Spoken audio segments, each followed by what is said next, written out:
Now that we've finished filling out event details and calendars, we can move on to room reservations. This is the form we can use to actually reserve the room. The times and dates that we used in the previous tab were for the public-facing calendar, so that's the information that will show to guests and on the calendar.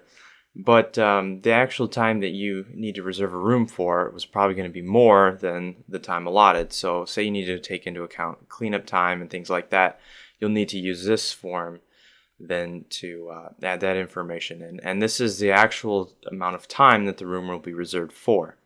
Also, just read this note again if you're unclear on that. So we've got the information carried across from the event details and calendars, but we need to change this a little so that we have enough time to set up the room. Say we needed 5 minutes in the morning to set this up, and say we need 5 minutes to clean this out, so we can do something like that.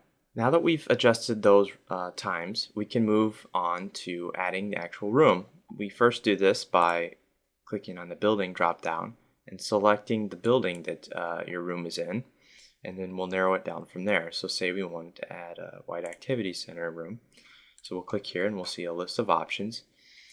You'll see these red bars, which is the time range that these rooms are marked out for, and you can't access these rooms during those times. So the more detailed explanation of what's going on is in here. So you'll have to actually see if there's conflicts in this area across the times and the dates that you've selected. So it grabs everything and all of the events that are going on across this range, across these days, and across these times.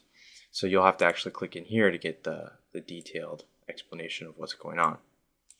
Alright, and then another thing you can do is click on this little computer monitor to view the room equipment available to that room.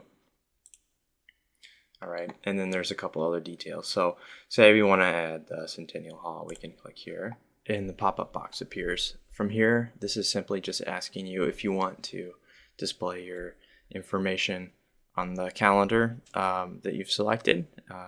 So if you want it, by default it's checked, and if you don't want it, you can uncheck it and then press OK. But we'll just leave it at default because we want to show this on the calendar. For most cases, you'll want to show it on the calendar.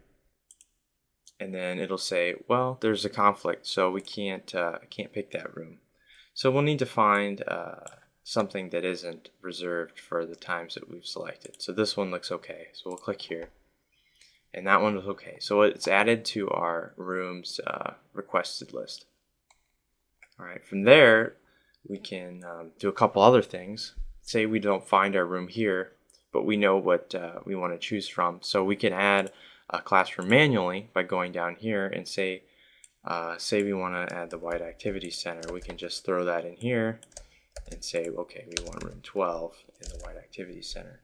And then you just say yes, and then you can add that. And then this will then be added to the classroom reservation here.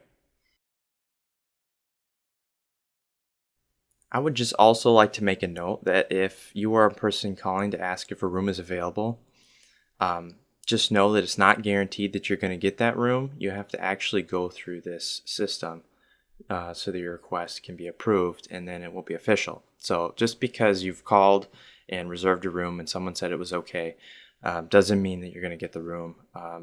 It needs to be filled out through this form. All right, so that's really all there is to it. If you have questions, please contact the North Central College calendar administrator. So you can contact them through this email here. All right, once we've done this, we can continue and move on to contact information.